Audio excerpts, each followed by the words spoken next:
immediately what came to mind was, the fear of death, the fear of catching a miserable disease, the fear of being, you know, in a terrible, terrible situation where there doesn't seem to be a lot of hope at the moment.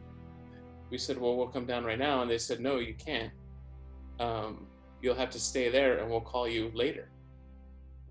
And we hung up the phone and then immediately had to call back because we didn't even know what to do, because neither of us were expecting him to be dead, and neither of us were expecting that that's what we were going to do that morning.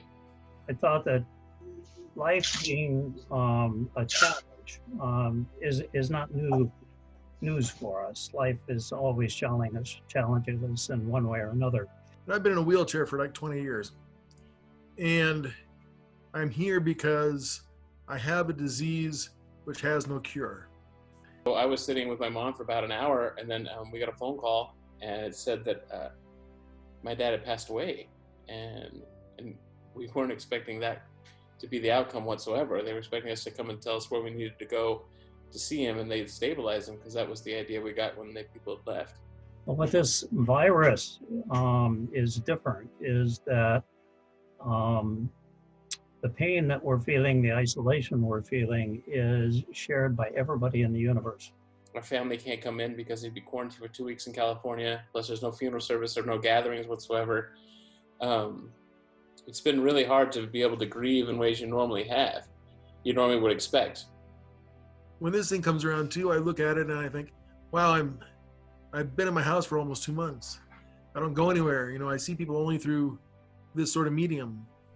And I'm not depressed about that. It's a thing that I look at and I say, well, out of the Bible, this too shall pass at some point. It's not forever. And in this particular case, there is an end to it at some point. Personally, I don't believe that God brought coronavirus to the world.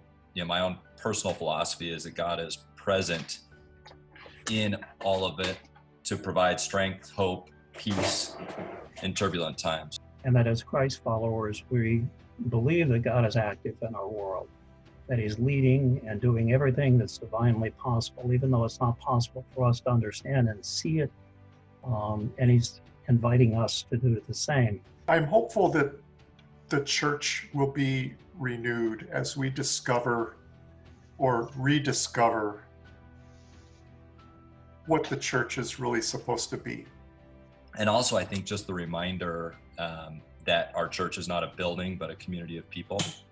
And as we meet for our Sunday school class on Thursday night, there's equal the connection as there's been sitting around a table at church, if not more. The things that we're going to lose, we will mourn, but I have some hope that the things that we've gained in this time, the things that we find important, are going to be the things that last. I never feel abandoned by God. I can see the beauty of God every morning when I go out on my front deck and sit out there and listen to the birds and feel the breeze in my face and the sun on my head and just watch what's going on by with the world and marvel in the fact that all this stuff is created by a man that loves us all, by a person that is, dedicated to us being part of his family. As I read the news and I feel what's going on, alongside the mounting death toll and pain, I'm impressed by the incredible examples of bravery and generosity which are taking place. What has been interesting is that my mom and I and my kids and my family have been hanging out and having some really good times that we never really have had. And we're sort of just spending time together, talking about the things that are going on and talking about, of course, my dad. Time to recognize the beauty around us that I normally am going 100 miles an hour and I couldn't. This virus has caused me to slow down and find hope in nature, I guess. It's not super exciting, but there's a lot of really deep times that we've had in the midst of that. It's far from a blessing, but it's certainly not a curse. And a different way of saying goodbye to my dad. And at the same time, hello to what our new life is going to be and what God has us called to do.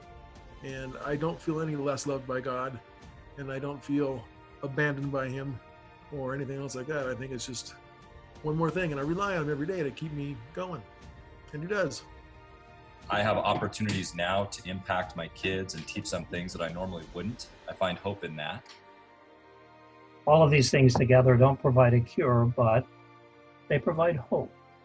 Hope that by whatever effort we make, we can make some modest difference. Life is love. Eternity is love. But you're going to have to live life to deal with it, and things are going to happen. But love is it.